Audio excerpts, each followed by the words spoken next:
మా ఫ్రెండ్ ఒకరు ఈరోజు అంతర్జాతీయ మాతృభాషా దినోత్సవ శుభాకాంక్షలని వాట్సాప్లో నాకు మెసేజ్ చేశారు. నాకు సడన్గాను అసలు మనకి తెలుగు ఎంతవరకు గుర్తుందా అని ఒక ఆలోచన వచ్చింది.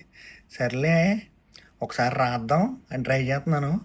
రాసి చూపించాను, ఆగండి.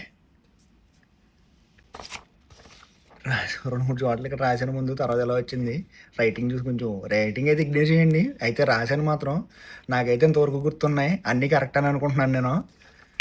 చిన్నప్పటి నుంచి కూడా మనం తెలుగు మీడియమే. ఒకసారి మీకు కూడా ఇలాంటి డౌట్ వచ్చి ఒకవేళ మీకు అసలు ఎంతవరకు గుర్తున్నాయో ఒకసారి రాసుకుని చూడండి. అసలు ఎంతవరకు గుర్తున్నాయో మీకు అర్థమవుతుంది.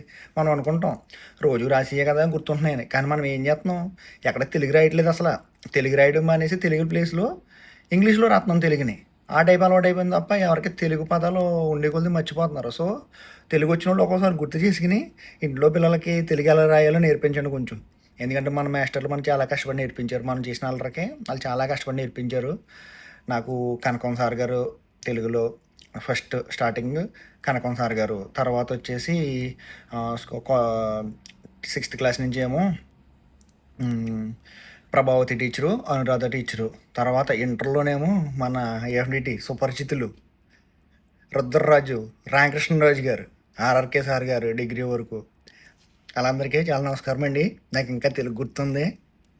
ఐఎమ్ వెరీ ప్రౌడ్ అందని. నేను చాలా సంతోషంగా ఉన్నాను నాకు తెలుగు గుర్తుందని. మీకు కూడా ఎంతవరకు తెలుగు గుర్తుందో ఒకసారి చూడండి.